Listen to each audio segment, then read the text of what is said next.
Gripping at my skin. Here comes the videotape that we just showed you. You will see what appears to be a large plane. It could be a 727 right there, maybe even bigger, flying right into the side of the World Trade Center. And now you have to move from talk about a possible accident to talk about something deliberate.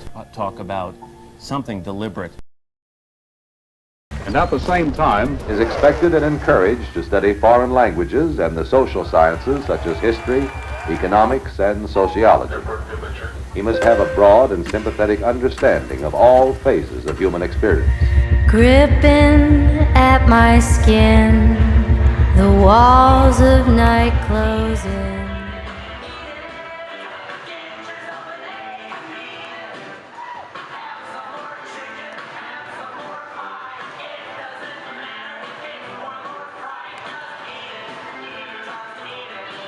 As the world watches and listens in horror,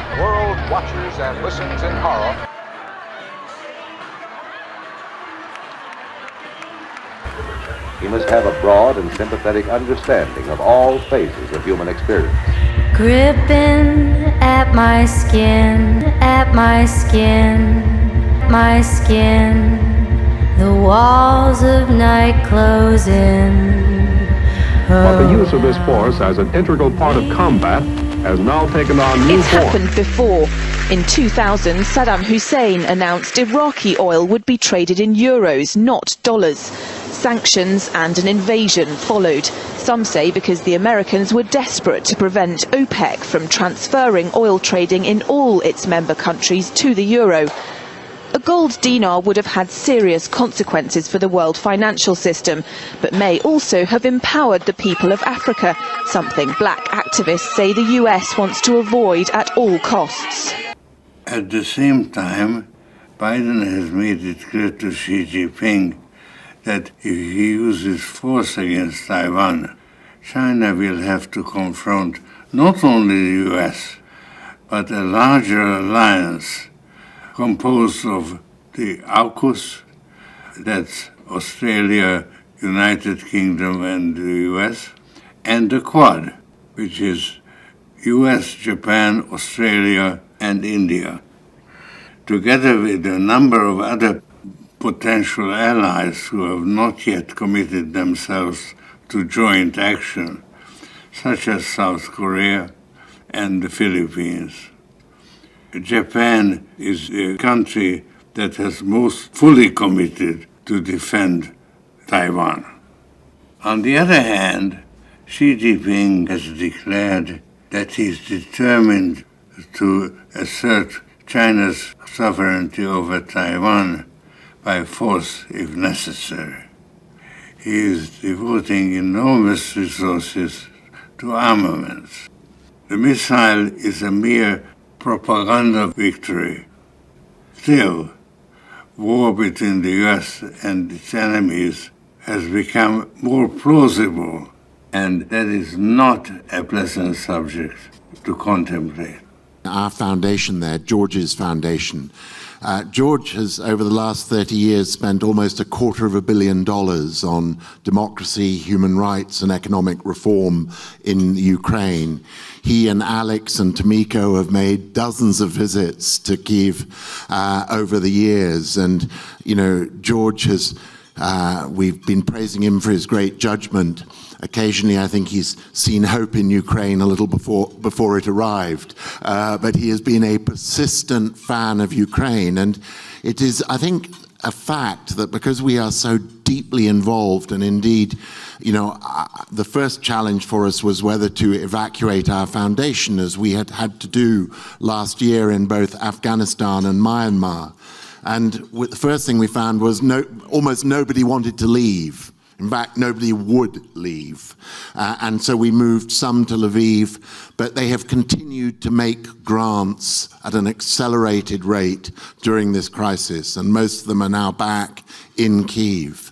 And we launched a fund for Ukrainian democracy, declaring that, you know, while there was a huge amount of immediate humanitarian aid, Putin's real target in Ukraine was not some implausible NATO missile on his border.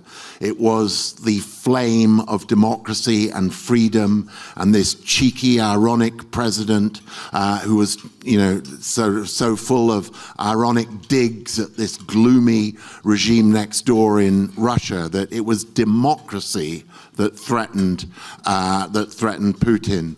And so we've got this fund, which many other foundations have joined us now in supporting, and we are supporting not just the unmet bits of the refugee exodus, but the longer-term investment in both human rights and documenting war crimes, but in democracy and a free media as well.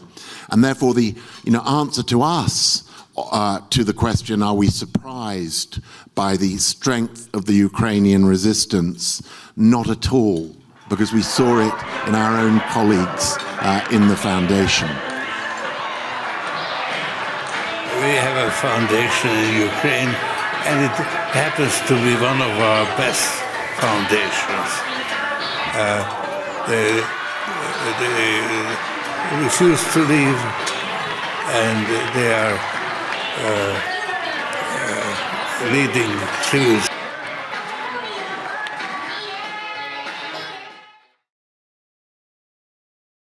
And it's kind of terrible that it took a tragedy like that to bring us all together. I was getting on the plane, and in my uniform,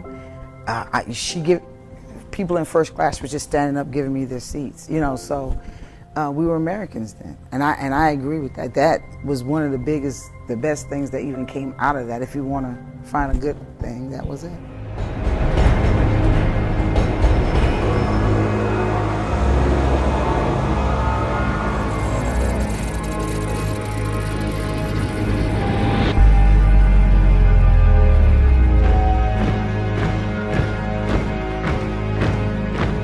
You say your last good night while I get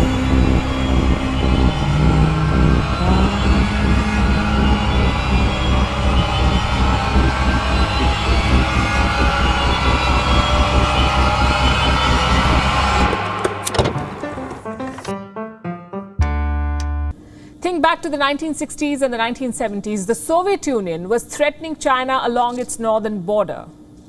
And what did China do? It reached out to America.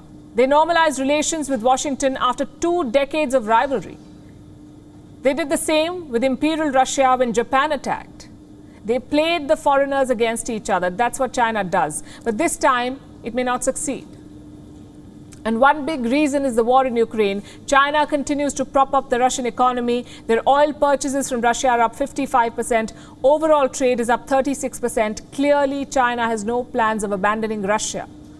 Having said that, why is Europe surprised about any of it? Everyone knows what China stands for, who China stands for, who are China's friends. So why did this position surprise Europe? Because this time the trouble is in their backyard. Time for another flashback. Take two. Take 2 and 2, 1. This is as close as we can get to the base of the World Trade Center. You can see the firemen assembled here, the police officers, FBI agents, and you can see the 2 towers. A huge explosion now raining debris on all of us. We better get out of the way.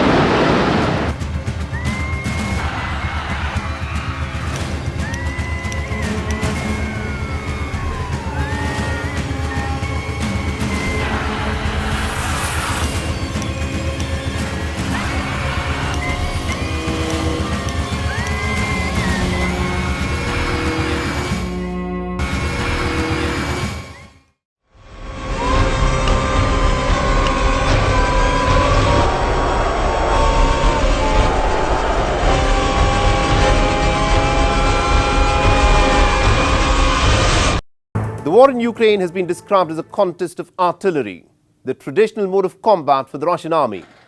Artillery shells have rained down on Ukrainian cities, and one city after another in eastern Ukraine has been smashed to smithereens. But this war is no longer limited to what is conventionally understood to be Europe, nor is it limited in the scope of the weapons that have been used so far. While addressing a group of military graduates in Moscow, the Russian President Vladimir Putin had a pretty dire warning. Among the priority areas is equipping the troops with new weapon systems that will determine the combat effectiveness of the army and navy in the years and decades to come. In addition to the new weapons already tested on the battlefield, the troops began to receive S-500 air defense and missile defense systems that have no match in the world. The heavy intercontinental ballistic missile was successfully tested. It is planned that by the end of this year, the first such complex will be put on combat duty.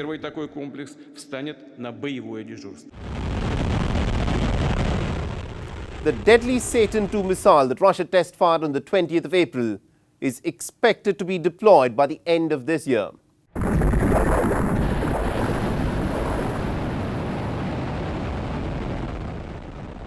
The Satan II can carry 16 nuclear warheads. It has an estimated range of 18,000 kilometers. Its top speed is estimated to be well over 6 Mach, that is 6 times the speed of sound. And once fired, this missile has the potential to devastate any European capital in less than 200 seconds. Putin has described the missile as invincible. But the bigger question is, where does Russia want to deploy these missiles? What is more likely then is individual action. In Italy, for example, the Prime Minister is using his veto powers. He cancelled 3 Chinese corporate takeovers in 2021. In Germany, Olaf Scholz is doing something similar. He skipped China during his first Asia tour, and now he's asking German industry leaders to diversify their supply chains to move away from China. I know all of this sounds good. It sounds like Europe is finally taking a stand. But multiple challenges still remain, like the looming global recession. Can Europe abandon its largest trading partner in the middle of an economic crisis? Can Eastern Europe forego investments from China? This decision, you see, is not just about politics, it's about Europe's finances, their resolve, and their character.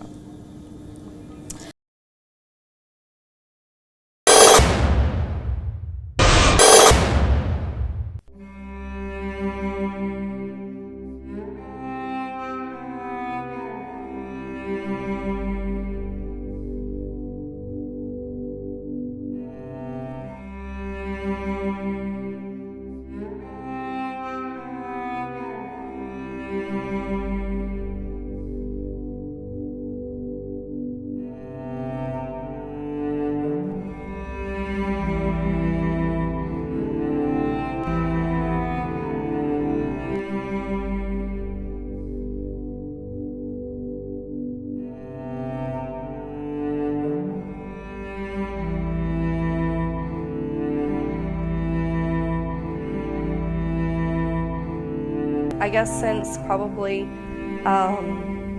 the attack at Pearl Harbor, you know, we've never experienced anything like that. And I don't know, we don't really, as Americans, I say that a lot, we don't really know how to process stuff like that. We don't understand how privileged we are.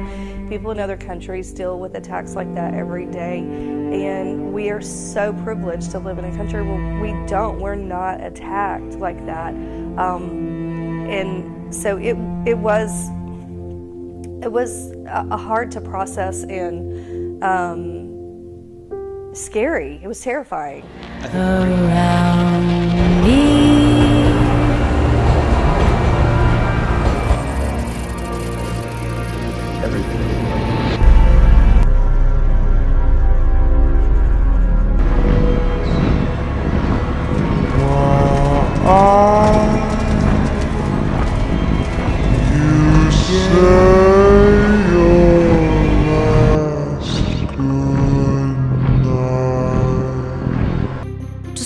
You're completely missing the point, and everything you think is actually at odds with reality when you look at the data.